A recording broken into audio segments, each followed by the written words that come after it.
Okay, I think we can get started slowly. We're going to leave the lights on in the way that they are right now, per request, so we can see everybody. Is everybody hearing me well? Is that okay? Okay, great. So, good evening and welcome. Thank you for coming. I'm Victor Witkowski. I'm a lecturer in studio art, and I'm the director of the Harris program. And I'm going to give you a little bit information on the Harris program before I continue on to our guests. The Harris program has been part of Dartmouth College since 1987, when it was established as a visiting professorship program for German academics, scientists, researchers, politicians, journalists, and people from the creative sphere who come to our campus on the short or long term. Since its inception, the Harris program has regularly organized the so-called Walter Picard Lecture.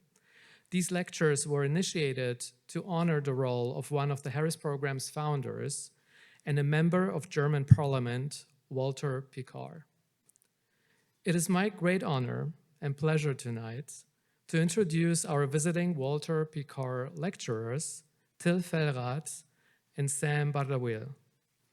Sam and Till are the co-directors of the Hamburger Bahnhof in Berlin.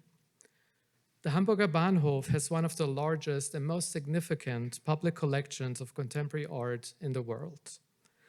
I'm not going to go too much into their CV because it's very extensive and you're going to get a good sense when they start talking, but I'm just going to give you a few moments out of their career. Some of their museum exhibitions include Monahatum, Turbulence at Madhaf in the Arab Museum of Modern Art in Doha in 2014, and Songs of Loss and Songs of Love, Kulthum and Lee Nan-young at the Gwangju Museum of Art in South Korea in 2014. In 2013, Till and Sam were the curators of the Lebanese pavilion at the Venice Biennale, and then a few years later, in 2022, at the French pavilion of the Venice Biennale. Under their curatorial platform, Art Reoriented, which they launched in 2009, they have collaborated with more than 70 museums worldwide. Next, they will be curating the 14th edition of the Taipei Biennial in Taiwan, which opens in November 2025. The first time I came to the Hamburger Bahnhof was in December of 1999, when I was an art student. This was when I saw Joseph Beuys' work for the first time in person.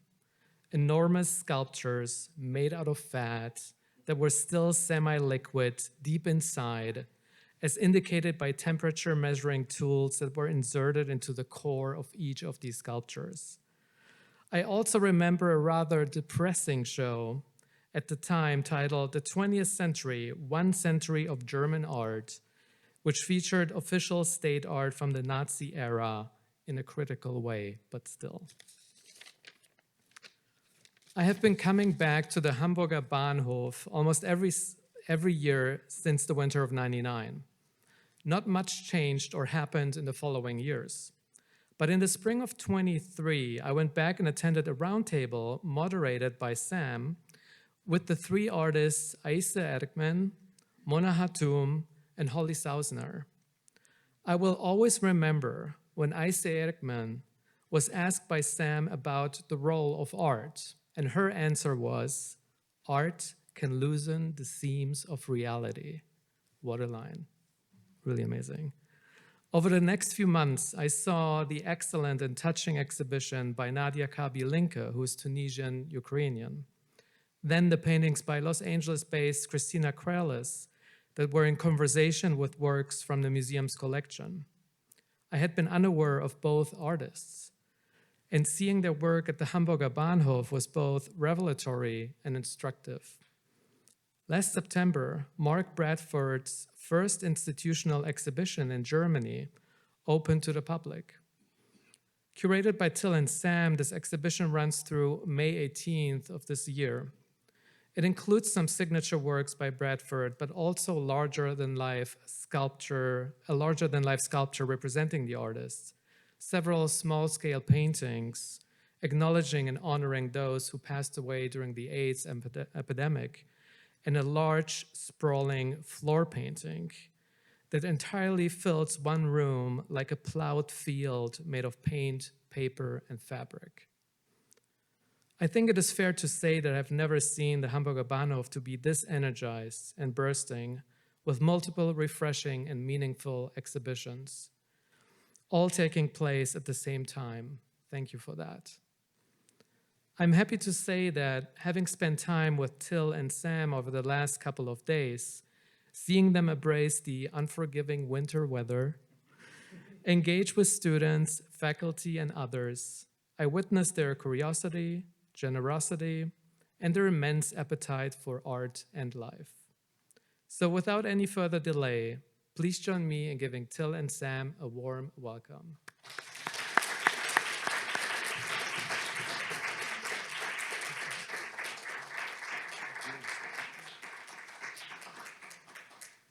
Thank you very much, Victor. I have no idea who you were talking about. It's always interesting when you hear someone talk about you and you are in the room. But thank you for being so flattering. And it's likewise, the feeling is mutual. We are so happy to be here. Over the last 3 days, we have met some incredible colleagues. We have been able to discover or come across, because the work exists without us seeing it, to come across the work of remarkably talented students. And we've engaged in conversations that have been very, very instrumental in helping us rethink some of the things that we take for granted. And I think that's the importance of programs like the Harris program and other initiatives, where there is a true exchange, there is a coming together of minds, of different lived experiences, of different geographies and cultures. And what brings us here clearly is the language of art. What brings us here is a willingness and a commitment to operate in the public space as an artist, as a curator, as a scholar, as an educator. We are all entrusted with so much, and we are all impassioned, at least we hope we are, about what we do and what we hope to achieve through the tools, through the spaces, through the resources that we have been entrusted with. So once again, thank you for having us here and allowing us a moment where we can share with you what we are passionate about and what gets us going and what we are excited usually to do. And Till will start. He will walk you through some of the less exciting things in this presentation, of course, because I will have the nice slides. And then we will do a little bit of juggling, a little bit of Till, a little bit of I, and we'll bring it hopefully in time for you to also ask your questions and contribute your observations. Thank you very much. So perhaps quickly speaking about the title, I think I have to come a bit closer to the microphone. But we thought a lot about finding a title for our presentation, and I think what we came up with is a little bit of a summary and perhaps of a common thread or a red line that kind of links all of our project. And we titled it Rewind, Rewrite, and Reorient, and Can Curation Change Perspective? I think it is fair to say that throughout our joint career as curators, we do have a great deal of curiosity, but also a great deal of determination to change things, to change perceptions, to change the status quo, to change how you think of a museum, and to reimagine also a different way of existing together in a society, and perhaps listen and find different ways to learn more about each other, and then have the sum of each of these different opinions become much more than only these individual parts. So in that sense, I think we want to select a few exhibitions and show you a little bit how we approach curation and some examples of some projects that we have actually realized together. And hopefully that gives you a little bit of an insight into our work as curators and museum directors. So first of all, when we approach any project, and this is not just at Hamburger Bahnhof, and we're going to show you two examples of our independent practice before we were appointed directors of Hamburger Bahnhof, and then two examples of how that translates into this institution that we now are entrusted with. And the first part really is a lot about the local context. Victor, you were just saying that we work with 70 museums. I realize it makes us sound really old also, but we did do a lot of projects in a lot of different places. And they all shared basically also a strive to always be aware of a local context. So being conscious that an exhibition is not something you just do for yourself or for an international arts community, but you really first and foremost do it for the local audience. And we were fortunate enough to meet all the great staff here in the museum. And I was also very impressed by how much that is also at the forefront, trying to see what matters, what can you do it, what can you contribute here in a university setting? What can you do with a collection? And who's your audience? And how do you engage with that? I think it's the core concern, I think, of everything that you're doing. So we're going to talk a little bit about that. But for us also important is really the building of the exhibition venue itself. So how can the specific history of a place be linked to the exhibit? And we're going to see some examples of Hamburger Bahnhof. It truly matters, I think, where you are. I mean, anyone that look for an apartment, or you go to someone's home, or you go to a building, you quickly feel a connection, or you don't feel a connection. And it's sometimes, maybe you can break it down into some science, but often it's also a guttural feeling. And sometimes it is perhaps because a space witnessed some atrocities over the centuries, and somehow that air of these crimes is still in the walls, somehow in the air, and you can't maybe quite describe it. Maybe it's something happy, something joyful, but whatever happened in history, I think that is something that very strongly marks a specific place, both in terms of its architecture, its meaning, but the people that were actually building it and what it was supposed to be signifying. And then we go a little more technical, the architecture of the exhibition spaces as well. So we are very carefully every time studying the specific architecture. So in terms of volume, the gallery spaces, where does the light come from? How do you circulate in the building? How does it inform basically kind of a presentation of any artwork? Where do you place it? How does it connect? Is it site specific? And how do you actually really make the architecture a part of it? So I find white cubes personally incredibly boring. When there's just a box, you can put anything in a box and it always looks nice. But I think nice is a little boring. So it's great when it's, maybe clashing. It's great when it's pulling something out, and you really can play with that architecture to maybe enhance the understanding of an artwork, or pull out another layer, or give it even yet another layer for any presentation. Then finally, we talk about this selection of artworks, and this is probably what's more typical thought of as curating. You pick a bunch of objects and works and you put them together in a context. But what's critical is also to determine what actually, what are the parameters for the selection? Is it a show on women artists? Do you want to do a show on women artists? Is it what you want to do? Do you want to make a statement about that? Or is it maybe that you want to show art by great artists who happen to be women and so on, and how do you phrase it? Or is it a specific geography, a different period, a different materiality? So there's an infinite number of kind of parameters that you can set yourself to actually tell a certain story and remain concise and consistent in what you're actually presenting. And then what is really a little bit the art of curating, I would say, is then all these interconnections. What are the lines? What are you telling? How do these works connect? And what are the topics that you're actually trying to bring out of these points? I think Sam, you may have to come up again, no? Yeah, I think so. So see, it wasn't just all me, so Sam is coming back. Okay, so as Still said, we will look at specific examples. And the first example that we selected for you today is one of our, I would say, more recent projects. This is an exhibition that was part of the Lyon Biennale, which we curated in France in 2022. And the Biennale, the title of the Biennale, as you see on the cover of one of the 3 catalogs, was Manifesto of Fragility. So the Biennale was coming at 2022, coming out of COVID, still living with COVID. And that was a very sobering moment for most of us, that our fragility is perhaps the only universal truth that we can all identify with, that in the face of that epidemic, we all felt extremely fragile. And the question that we were trying to raise through the biennial was, how could that fragility become a generative site of a form of new solidarity, a new compassion, a new resistance even? This is kind of relating a little bit to this context, when Till was talking about what is the context, who are you talking to? For us, it felt very, very important to kind of completely allow the gravity of that moment to inform the thinking about that project and what it could do at that particular place. But then we started to think about, how do you structure that manifesto?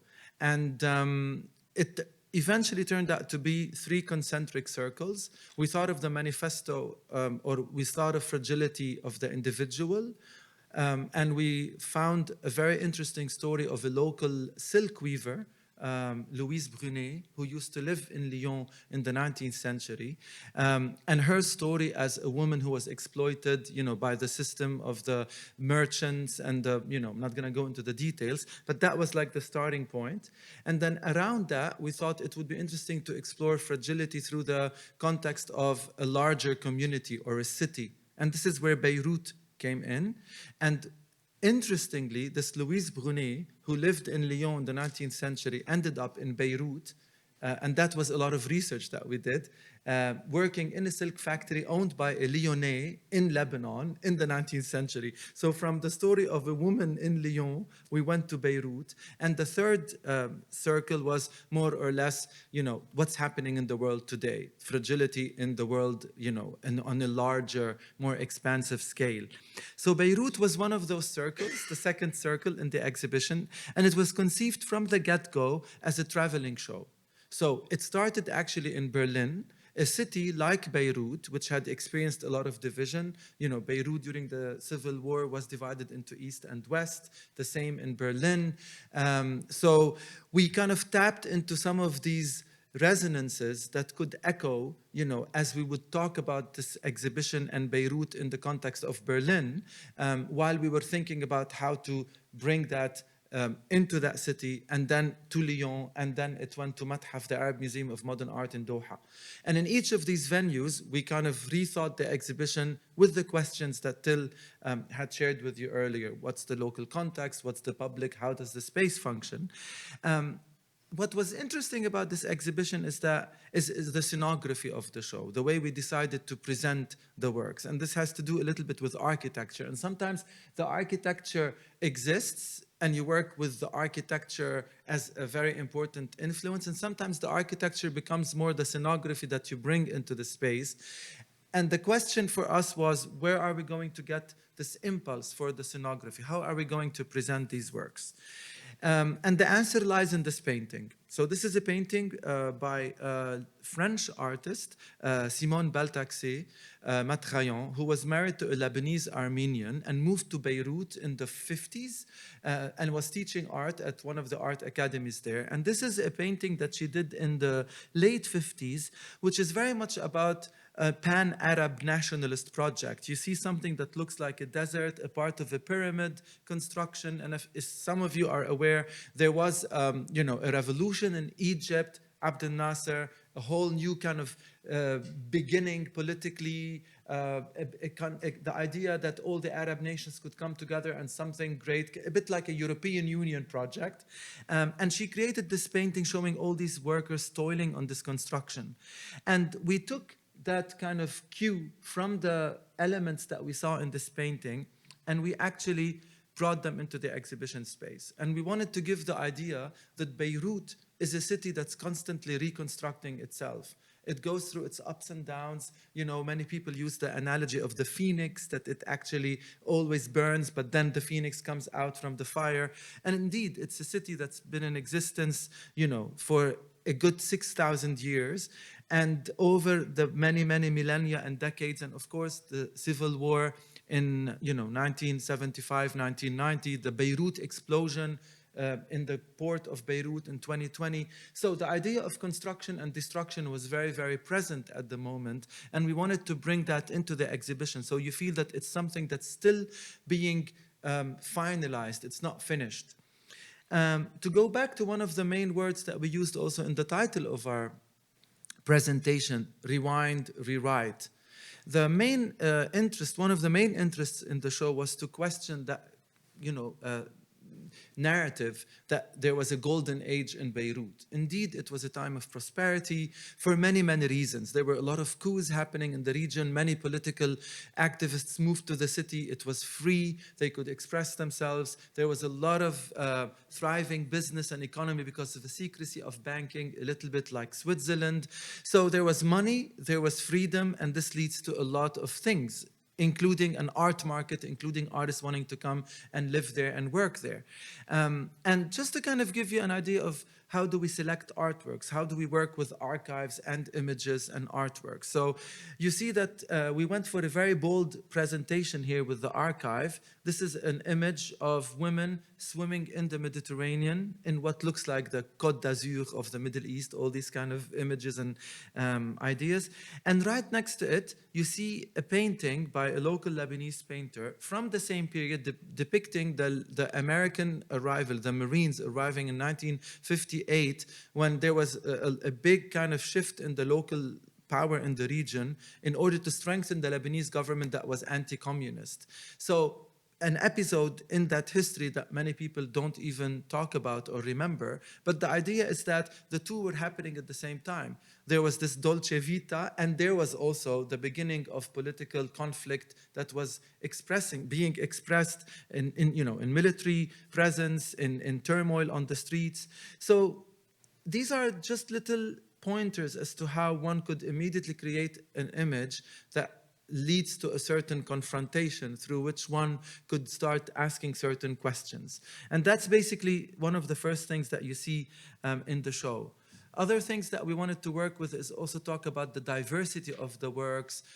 In this particular case, we wanted to talk about artists working with tapestry in this example. And this is a Lebanese artist, Nicolas Moufarrij, who, when the war erupted in 1975, left Lebanon, went to Paris, then ended up in New York.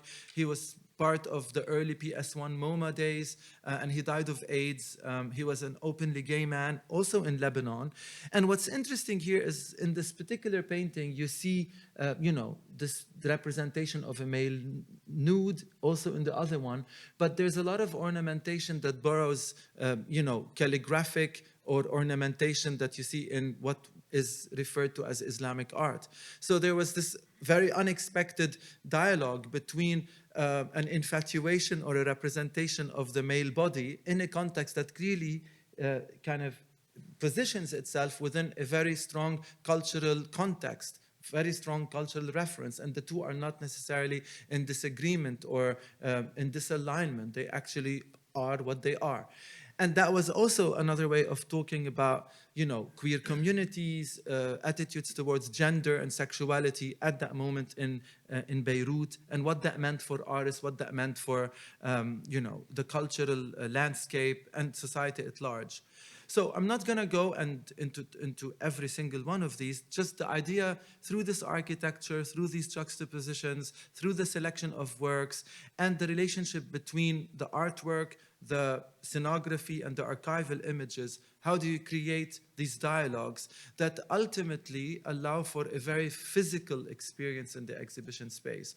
We always say, and we said it earlier, so excuse us for those who attended some of our previous talks, that curating an exhibition is not writing a book. It's actually a visual, physical, visceral experience, and it's very important to keep that in mind when you are working with that material and creating these moments of encounter. How do you encounter the work? How do you lead the visitor from one space to another? How do you build a certain drama, a certain chronology, a certain dramaturgy? When do you want them to stop? When do you want them to slow down? When do you want them to gasp? When do you want them to sigh a sigh of relief? I think it's it's very, very important to think about an exhibition as if you are thinking about a story. When you are writing a story, you don't want a story that plateaus from the beginning and nothing happens, from the beginning to the end. So here, for instance, another example, a very, very important painting by an Armenian artist who experienced exile or displacement twice in their life, Paul Giragosyan. He was born in Jerusalem, but then he had to leave in 1945, 48. And then, of course, when he his parents had left Turkey because of the Armenian genocide, that he had to leave Jerusalem because of the Nakba. He arrives to Beirut and there's a civil war later. But here, this is a painting that shows the funeral of this Abdel Nasser. You see these posters that were on the street, and he shows women carrying the funeral, the coffin. So there's also this continuation between the image on the wall and the painting that's hanging there on an unfinished wall because the political project was unfinished. So this just gives you a little snippet of one of the projects. I'll move to another project before I give the word to Till again. In 2022 also, we curated the French pavilion at the Venice Biennale, Francia. And this is the building of the pavilion. And it's in a part of the, it's called the Giardini, the gardens. The main parts of the biennial exist in two places. Historically, it was always the Giardini. And then in the late 80s, early 90s, they started taking spaces in what is called the Arsenale, the arsenal, a military kind of site where all the arsenal used to be stored. And now it's kind of like proliferating all over Venice. With so many pavilions, you know, setting up camp in different locations. So this is one of the old kind of,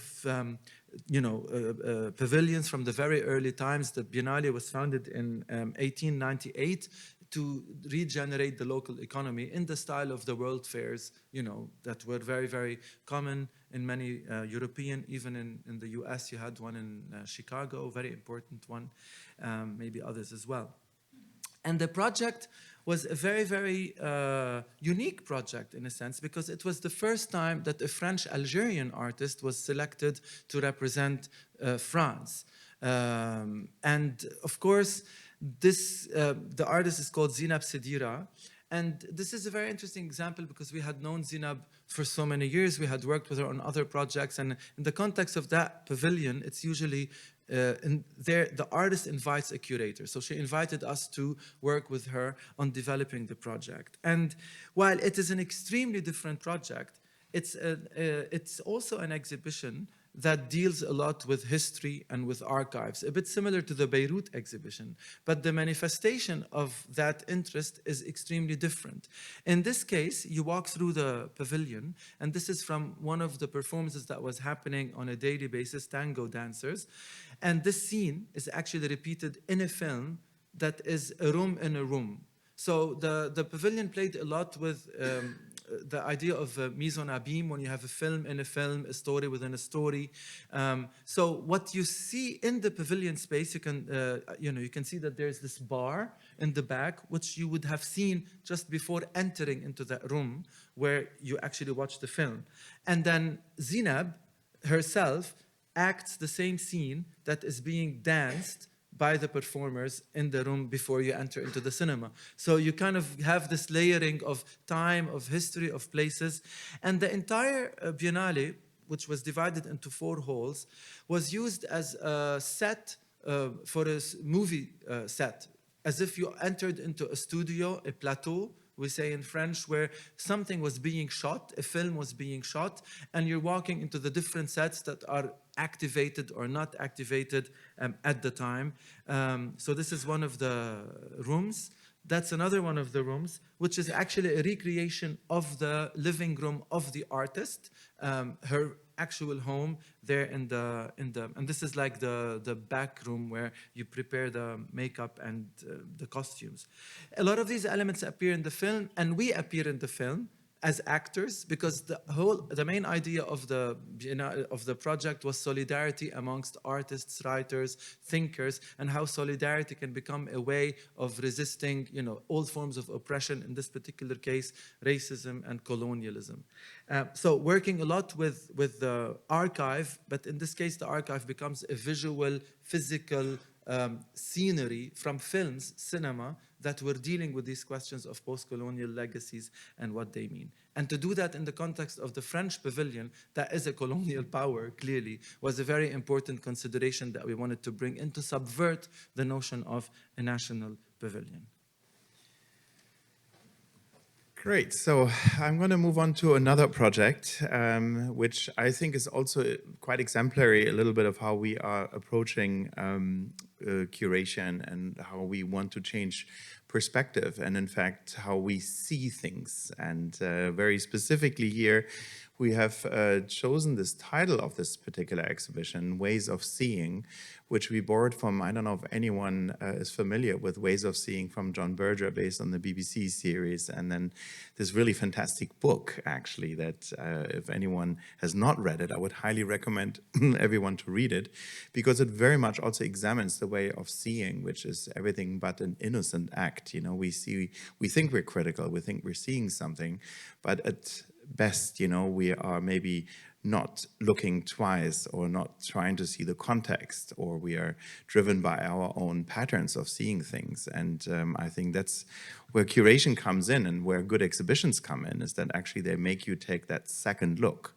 maybe second guess yourself, and not just take for face value what you think you've just seen. And in that sense, we played a little bit with this in different formal ways. And it was also a show that actually traveled to several institutions, and key amongst them was also the question of, you know, in political times, you know, when you're critical of perhaps a news outlet that, you know, is leaning towards that party or another party, or people are telling you these things and this politician says that, and we need to be critical of that. But when you go to a museum, that criticality is often completely absent. You know, many people go to the museum, and the minute, you know, you read something on the wall that's sort of almost like God has spoken. And obviously that's true, right? You know, what we're being told about, you know, whether it's surrealism or Islamic art or whatever. But, you know, there's this sort of inherent belief that, you know, some, you know, museum director and really intelligent people decided this is how it is. And they're telling you that's how you're supposed to understand these objects. But museums often come actually from a very different perspective. You know, many times in Europe or many other places, they were also constructed as, you know, kind of as temples, in a sense, to explain the world and categorize them into high art, low art, you know, in the times of colonialism and so on and so on. So at the very least, you know, there are people that chose objects to be interpreted in a particular way, and giving you that story, whether it's intentional or not. It could be even propaganda, but at the very least, it's part of an existing system. And I feel that our role is also to kind of challenge that, and make you at least challenge this and make your own opinion and say, I actually don't agree with what's written on the wall, and try to take that second look. And in this particular exhibition, we played very much also you know, formally with a lot of these artworks in it. Here we had in this show, a group show with 30, 40 artists that actually changed each time a little bit on the context. Two works by Gustav Metzger, a British-born German artist who also, you know, had to leave Germany as part of the Kindertransporter because he was born into a Jewish family. And he very much often dealt with that history also of his own family. You know, only him and his brother actually survived the war. And he played a lot with historical photographs and other things, where he actually presents them. This is just one series, these historical photographs, in different ways, where you cannot actually really see what is happening in that photograph unless you actually engage in a very physical way with these photographs. So here in that particular case, you see a yellow fabric that is also, of course, referencing the yellow of the star that Jews were forced to wear during the Nazi times, but it is actually covering a very large photograph on the floor. And in order to see that photograph, you have to crawl under this yellow fabric. And what you see is a picture of Jews that were forced to scrub the floor at the time of the Anschluss, so the annexation, or the, you know, seemingly it was a voluntary act, but clearly it wasn't. But at the time, that Jews were actually forced into this gesture of submission to scrub the floor in a public square in Vienna. And so visitors actually kind of are asked to do that same thing by actually crawling under that floor to actually relate, and in his word, to kind of very closely connect. And in fact, that building also in Brussels, a really big industrialist family, was the headquarters of the Nazis when they occupied Belgium at that time. So for us, I think it was a really interesting way. Not only does it fit perfectly in the architecture in this space, but it is also talking about a layer of history that is kind of covered. And I think what the work illustrates very nicely is that, you know, you need to also sometimes make an effort to look. You know, it's not just what you see is there, but sometimes you have to dig deeper. You know, you have to understand the context and look a little bit. Is there something else behind what I'm seeing at the first instance? And there are many, many other works here. There's a big work by Cindy Sherman, a smaller work by Mona Hatoum, but I'm going to stop only at a few. Yes, Jeppe Hein. I mean, in a very physical way, it's a rotating mirror. And the way it's angled, it actually kind of makes the room move in a really peculiar way, so that all of a sudden certain artworks come up and others come down, and all of a sudden you see yourself in it. So it kind of rearranges works of art in a really interesting way, you know, so that actually makes a point that somebody decided to hang them in a particular way for you to look at them in a certain order. But here, that work kind of mixes it all up in a really interesting way. We also had works, for example, here by Thomas Struth, a German photographer, who was taking photographs of people looking at artworks in museums. I don't quite remember where they're looking at here. I don't know if you remember, Sam. It's not the Louvre, but it's another museum. But what's really interesting is that here you're actually not looking at artworks, but the artworks is basically showing you how are people looking at some work of art. And you're wondering about that act of looking.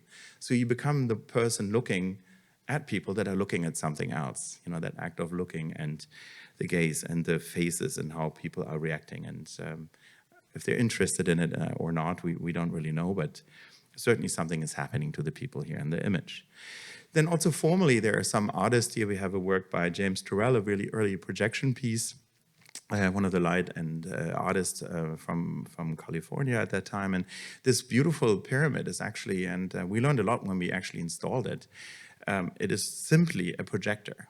It's just a light that is being projected, and the lens, and that's, I think, so genius, actually. It's just cut out in a certain lens, and the way it's being installed is that the art hand has to climb up and down, I don't know, like a few hundred times on the ladder until that effect pops out. So it's a really, really, really physical trial and error process until it finally pops in that room with the colors and the light, that all of a sudden you're tricked into seeing, and the pictures never really do it quite justice, but you're tricked into seeing actually a three-dimensional object that in reality doesn't even really exist. So it kind of is a trompe-l'oeil, and it really tricks you into seeing something that is actually not even really there.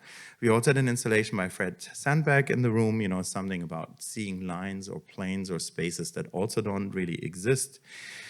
Just another example, Markus Schienwald, an Austrian artist living in Vienna, but also spends a lot of time in the US. He bought a lot of paintings from the Biedermeier period, and seemingly, you know, this work of art looks fine, but something is a bit strange, you know, when you see that weird thing going through the teeth, and, you know, it's a period that we're not so familiar with, and you wonder, you know, what's going on? Is that maybe a dental thing, or we don't really quite know? But the truth is that the artist actually found paintings and he added to them.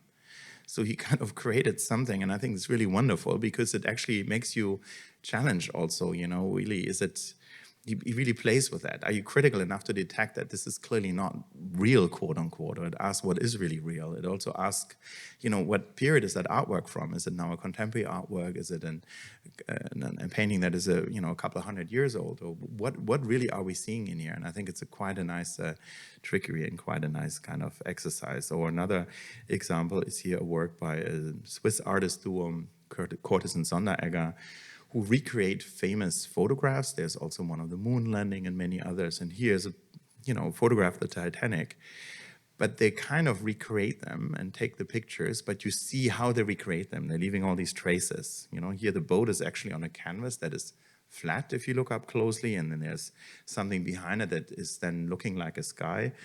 But you see that they're all making these objects. And I think it's also a great example of, you know, looking when you see a photograph in a newspaper or anywhere else. Now it gets even more complicated, you know, with fake photographs and so on.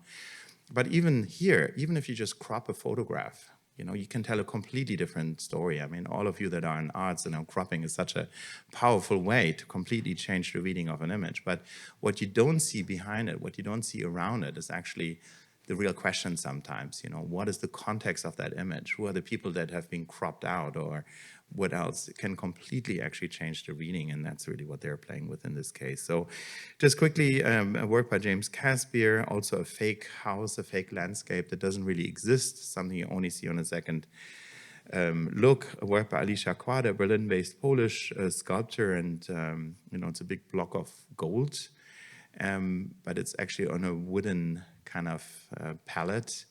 Anyone that has ever held a gold coin or something of that nature knows that it's completely impossible that you can have gold standing on a wooden palette. You know, it's so heavy. Like, this is it's no way it would actually ever even closely support this kind of weight. So moving on to Hamburger Bahnhof, Sam, do you want to quickly do it? This is not another, yeah, okay. So we're running a bit out of time, but let's do it really quick. So as Still said earlier, we'll now kind of migrate into what we're doing at the moment. So this is two examples. I'll talk about one and Till talks about the other one of current projects that are now on display at the museum. And this is, the way we have decided to rehang the collection, a collection for the 21st century. What does that mean? And of course, one could think that we're only going to talk about the latest technologies, but for us, the 21st century in the context of Berlin started really with the fall of the Berlin Wall. That's where things shifted. That's where things changed. And one of the artists in the exhibition, Holly Zausner, who's a New York-based artist, has this amazing film in which she's walking around Berlin carrying this burdensome figure that looks almost human but not. And she goes into all these historic places and she's carrying that figure. It's the weight of the past. It's the burden of, memory culture. But it's also this desire, this kind of determination to take it with you and keep on walking, keep on moving forward. So for us, the first intention or the first concern was to recreate this presentation in a way that deals with that history. Why is this museum here? What does it mean? What did it mean for artists to come to Berlin and create work in Berlin? This is how the work is presented. The film is projected into this room.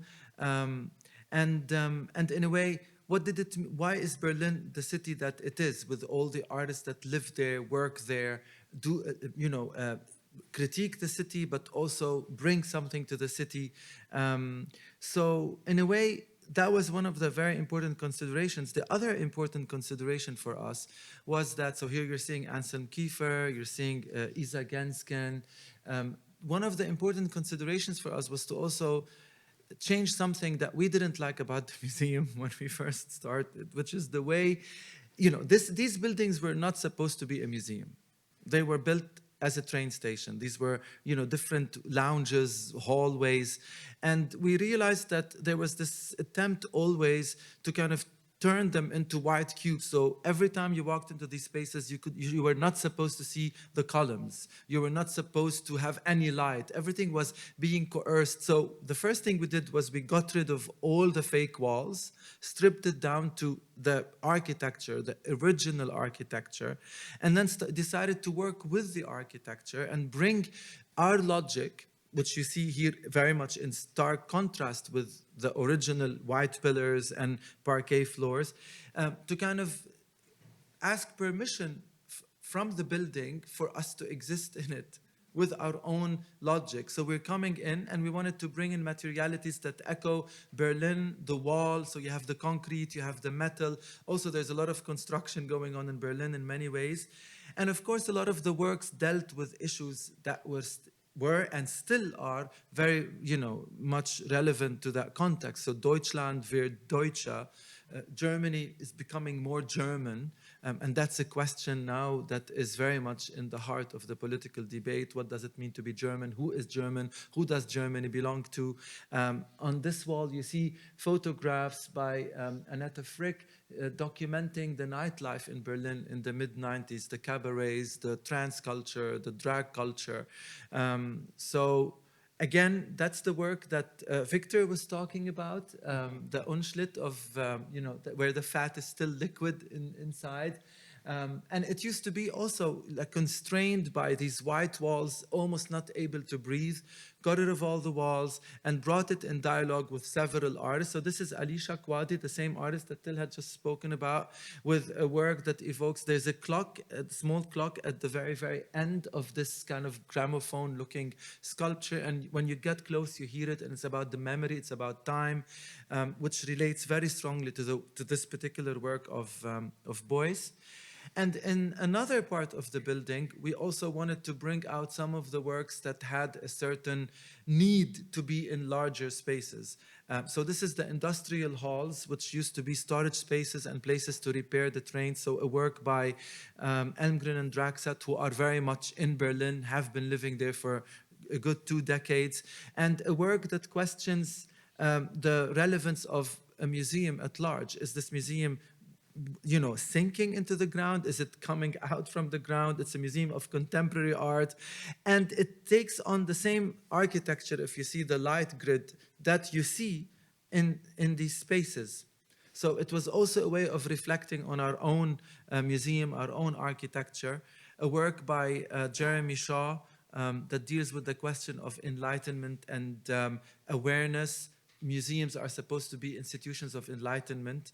And Cevdet Eric's Pergamon piece, which references the Pergamon altar, the Pergamon that you see in the Pergamon, which is now under renovation, but it is actually a sound piece. The sculpture emanates these sounds from Berlin nightclubs, Berlin techno music. So cultures coming together, meeting together, clashing perhaps.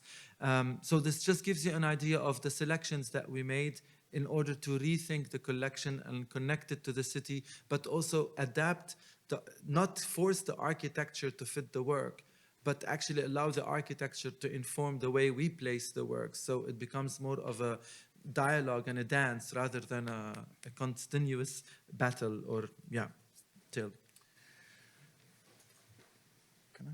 I'm going to wrap up. So you need the microphone, yeah. So I'm going to wrap up with the final project that we want to show you also at Hamburger Bahnhof. And I think this is probably quite a nice way to then open up to some questions. And the building of Hamburger Bahnhof, for those of you who had the chance to visit, is a very eclectic collection of different buildings. So starting as a train station from the mid-19th century, it was decommissioned already in the 1880s because the city was growing so quickly. Then it was vacant for almost 20 years.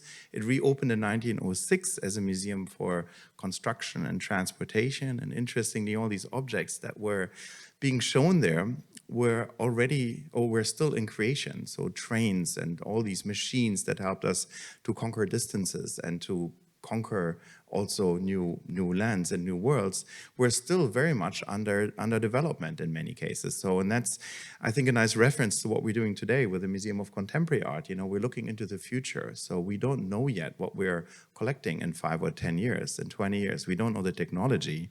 We don't know who will make these objects and where do we go with art in general. So I think there's a very nice connection with this metaphor of a train station, what the building was. And it had all these histories of Germany enshrined in it. It actually is a building that survived the First World War, and during the First World War it even was extended. The museum got 2 extensions.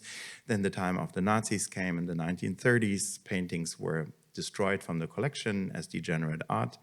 We had the Second World War. During the Second World War, the train networks were part of the deportation networks into the concentration camps, so we still have some tracks that are nearby connected to this area. Then we saw also German division, the defeat of Germany and the Allied division of the city of Berlin, leading to the division of Berlin into East and West Berlin. And the building, as it were, was situated directly actually on the demarcation line on the wall. So it was just still in West Berlin in the British occupied zone, so it became part of West Berlin, but the canal that's right next to it was then to become the Berlin Wall. People died there trying to cross.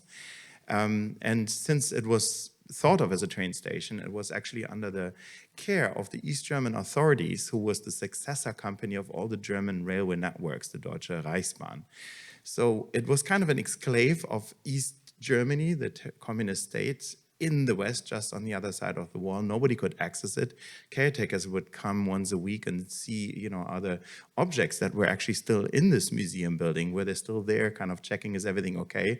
So really a kind of interesting story. And then 89, the wall fell. 1990, the reunification happened, scenes of joy and celebration. And I'm just telling you this a little bit because the building itself is such a main player in this museum, which then in 1996 opened as the National Gallery of Contemporary Art.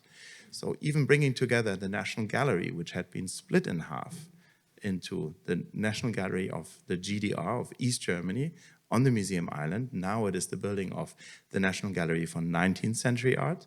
The new building that was built by West Germany on another part of Berlin, which became the new National Gallery. They couldn't call it National Gallery also, but West Germany thought, we're also Germany, we also need a National Gallery. And then reunification of these collections and the addition of Hamburger Bahnhof then in 1996 when the museum opened its doors, so almost 30 years ago. And I'm telling you all this because I think this story is really also interesting. I strongly feel, and this is also one of our common threads, that, it really matters when you know where you go to.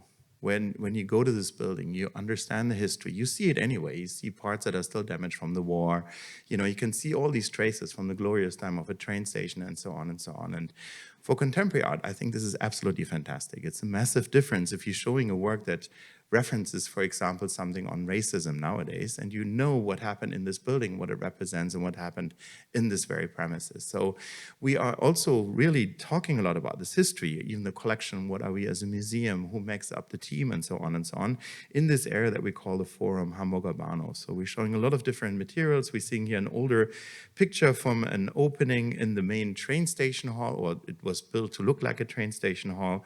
On the left, you see what the building was housing when it was a museum of transportation and construction. You see old models of trains.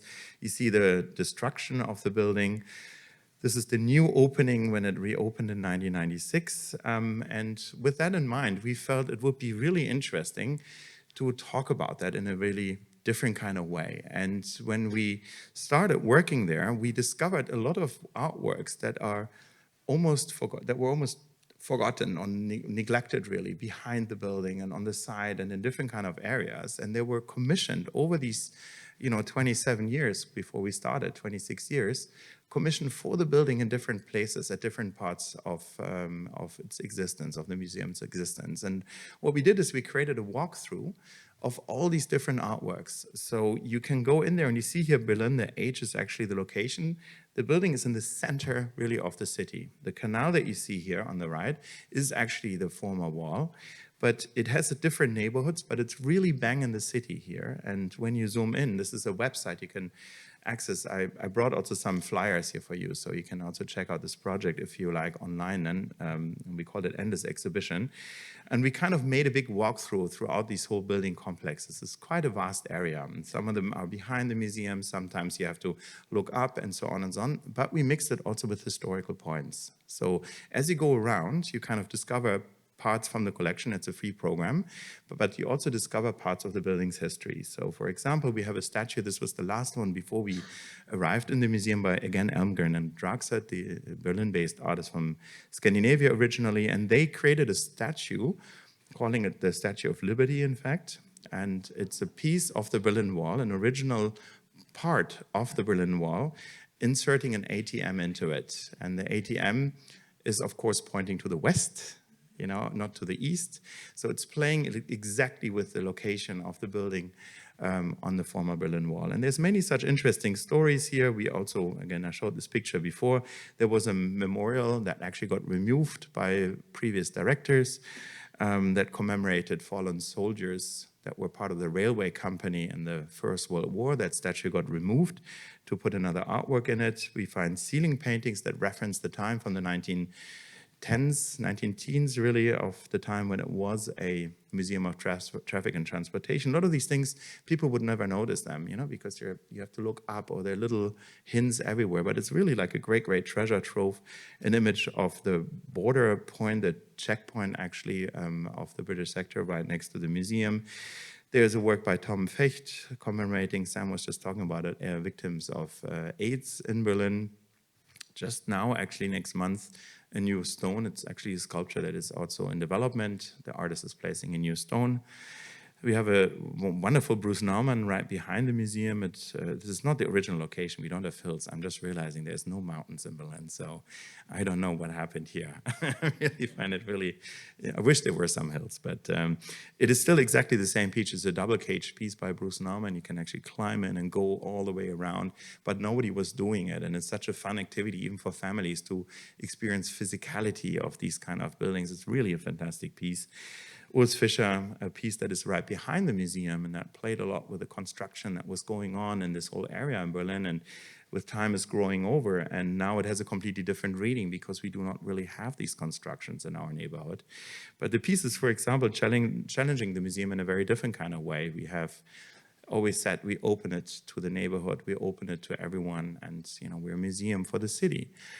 So here we have for, I would say, a good year and a half now, different people that are unfortunately not having a home, residing here, and we have to figure out what do we do, how do we deal with this? You know, it's also something for the caretakers of the museum that simply don't want to remove, you know, what's left behind sometimes there overnight. So it's a great negotiation. It pushes also the boundaries of what you're saying you want to do with the museum. You know, you're open and the neighborhood is welcome.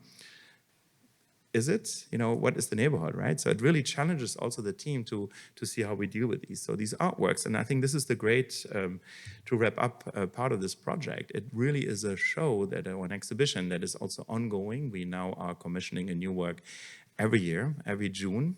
A new work is added with a sponsor that we found to also give women artists a chance. So far there were 18 male artists, so we felt that also needs a little correction, and so every year now we're adding a work by a non-male artist residing in Berlin to kind of expand and slowly try to give different people also an agency in part of this museum, this collection. But it is a project that really doesn't differentiate anymore between the building, between the artworks, what is the neighborhood, what is inside the museum, what is outside the museum, who goes there, who doesn't go there, but really kind of create a holistic kind of approach to what it is to be here, a museum in the center of Berlin. And I think it's a really wonderful project. And I'm finishing here with this image here of the facade of this really fantastic building. I mean, everyone works there so passionate about it, and all these needs, and it's completely in shambles also. You know, there's a lot of things that don't work, but it's exactly that what makes it so perfect also for contemporary art. And you see here on the facade,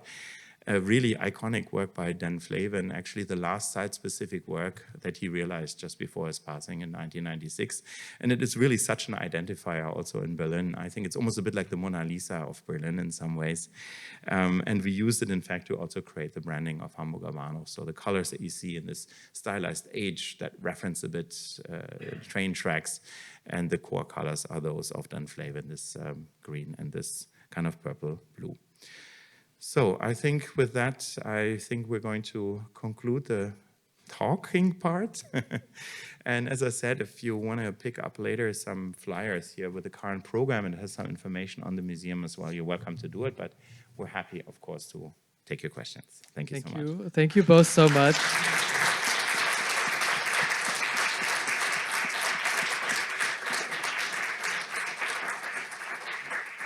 So I know we're a little bit over time, but if you're willing to stay on for a little bit longer, if you have questions, I'll just come around with the microphone.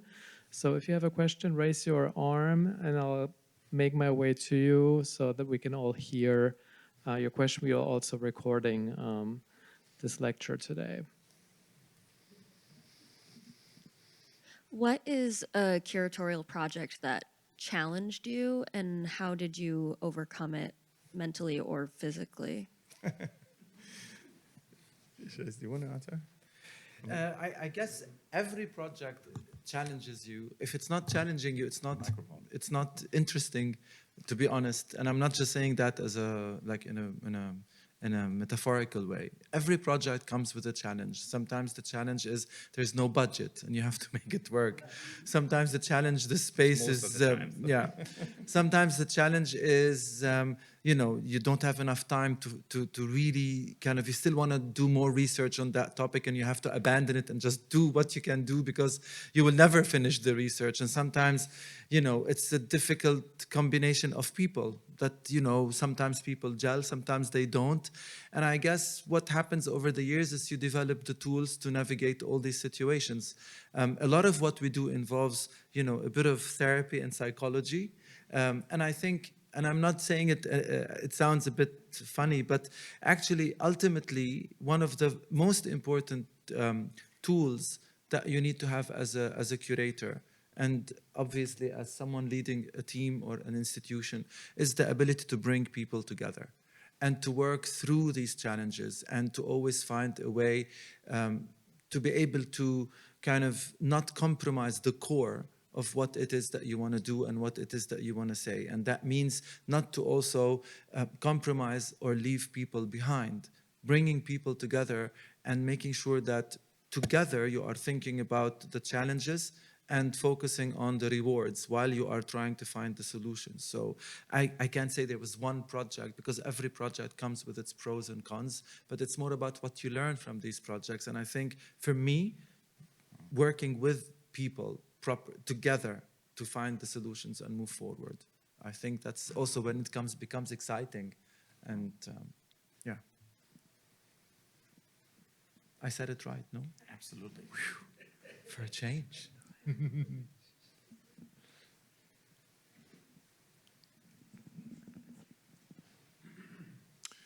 Good evening. Thank you very much for a wonderful presentation. This question is pertaining to the exhibition. If I'm not mistaken, Moments of Fragility.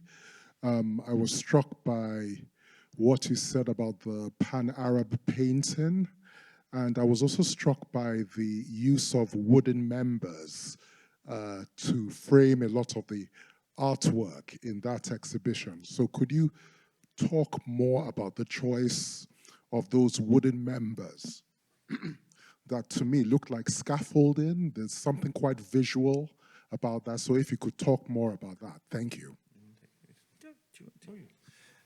I mean, I guess for me, it kind of boils down to two things.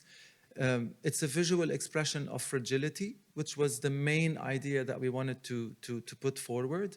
So we were trying to find an architectural language that evokes this fragility, but also that fragility, as I said, could be a new beginning for a way of support, for a way of holding things. You know, we can carry our fragility, and our fragility becomes something that supports us rather than a weakness we're trying to avoid. And that's why these seemingly fragile structures were carrying the work, were carrying the archives, were carrying the memories that come with these works, and were proposing the possibilities of what this construction could become if it were ever to be finished. So it's about opening up the possibility of seeing things in a different way in that architecture. And then the other thing was more Beirut specific, because as I said, it's a city that has been, you know, is very good at building, but it's also very good at destroying itself. I'm from Lebanon, so I can talk about that. We wanted to also bring a structure, an architecture that could relate to that history of construction and destruction, could echo the losses of the moment because of the explosion of 22, and the impulse came from that painting, that visual, triggered that conversation, and then it lent itself to that scenography.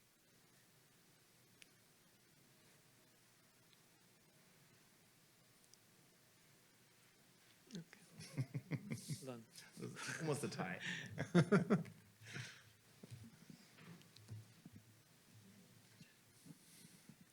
I so appreciated how you try to involve your spectators in so many different ways. And I noticed there was just one example where there was actually performative qualities to it, and that was getting on your knees underneath that yellow tarp. And I was wondering if that was because it's more difficult to find ways to allow people to perform around what we tend to want to stand and look at, or if that just was the fluke of what you chose to talk to us about. Because I think performative interaction with art is something I would greet with welcome arms. I think absolutely. I think it's really also important not to think of visitors as kind of passive consumers, that are just kind of consuming the information and absorbing and repeating what you're being taught in a certain way. That's a very conscious effort that we're making. And in this case, the credit goes all to the artist. He designed that piece in this particular way. And there are many different kind of photographs. It's really a great artist to look up if you're not familiar with him, Gustav Metzger.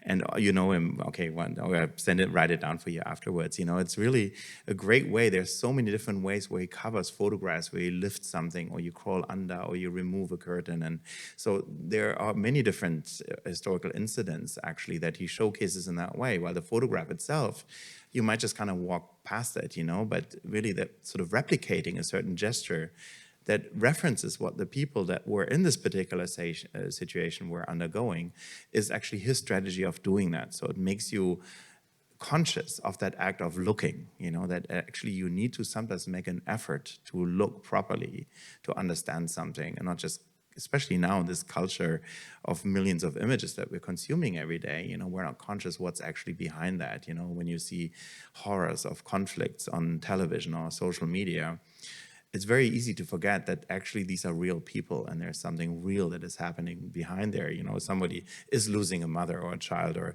something real is actually happening, and real people, just like all of us, are affected by whatever conflict, whatever situation is happening. And I think that's why I feel also exhibitions need to have that element in it, and we're making a conscious effort when it comes to the texts, for example, how they're written, that anyone has access to them. They're clearly written, they're concise, they're giving you information, but they're not telling you what you're supposed to think. So we're not saying this is an important artist, because when you've never heard of that artist, you automatically feel like you're not part of that discussion, because I didn't know this important artist.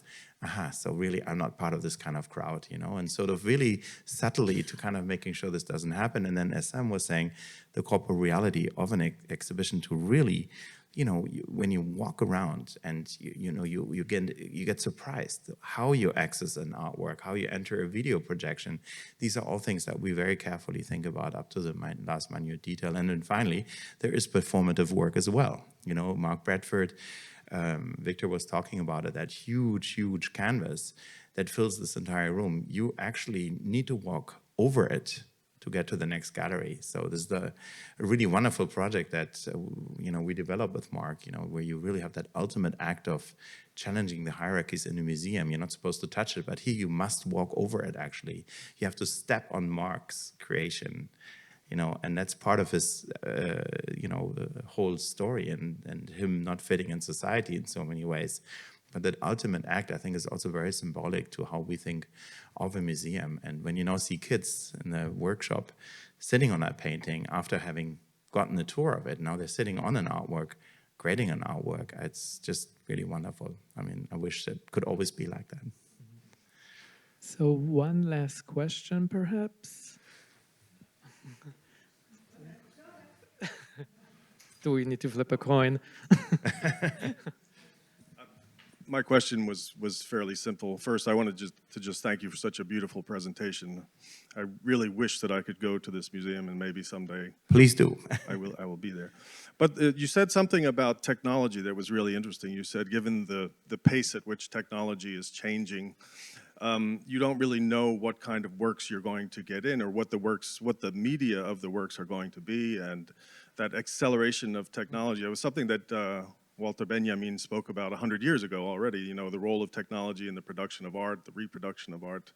So I don't know what the question is exactly, but how do you deal with that which is unforeseen? Because in your presentation, you've insisted so many times on the fact that this building itself is kind of an open space that is constantly changing, that's in dialogue with its surroundings and its location, and with its history, and the way in which history just keeps coming out and through the building. And the question of technology is present in the past of the building, which was devoted to a very specific kind of technology that had disastrous consequences for a lot of people who came through that building. Thank you. Yeah, I think that's a key question. As a collecting institution that collects into the future, so we're not collecting into the past, historical artifacts or antiquities, we are really collecting into the future. And so the way I think the building is also, for that, again, a great metaphor, as you were saying, and in fact, it's a landmark building for two years now. But it's not landmark in the sense that it's historical, testament of one thing. It's actually a landmark, and that was quite revolutionary of the office in Berlin when it was actually registered as a landmark.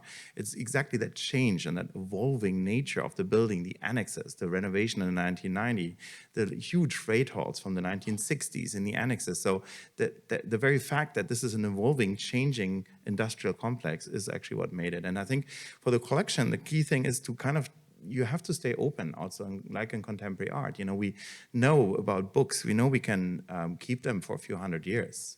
without any kind of, climate machines and all the technology that we have that experience. We can look back, if 500 years, 1,000 years, no problem. It'll be around. It might get fragile, but it'll be around. We simply don't know that about digital media. And I'm not talking about floppy disks and, this kind of things and sticks and how they change. I'm talking about the very nature of a digital file itself. We have simply no experience. Nobody can tell you for sure. We just don't know if in 100 years, maybe they just disintegrate somehow. We really just don't know. And our challenge is to also, we get so obsessed with digitization. What do we know? We really don't know. And conserving, and what does it mean for climate? The biggest CO2 footprint is also actually climatization in museums. That's our biggest CO2 footprint, far more than shipping a few crates. It's really almost not significant. It's really the CO2 footprint of climatizing buildings and the perfection of the humidity and the temperature that you have to have. And these questions have to be answered. How much you can, now we can shock freeze artworks and try to slow the aging process. But until when? Nobody asked that question. Are we keeping this for 100 years, 10,000 years, 50,000 years? Nobody answers that question really, but we think we can stop on a philosophical level the aging process or the decay of objects, but everything is final, and on a philosophical way, the question needs to be answered. What do you want to save for when? Is it the planet? Is it these objects? Or what is going to survive all of us? And this is, I think, what I find very fascinating for a museum of contemporary art. Go back to the origins of why do you collect? How do we collect? And how can we somehow capture something from our time, from this exciting time in Berlin? And that's our key mission, in this exciting art scene, and kind of keep testaments for whatever future there may be for this planet. And that's really a fascinating task. And we do not have the answers. So I can tell you also, they're open questions. Thank you all for joining us tonight. Thank you, Till and Sam.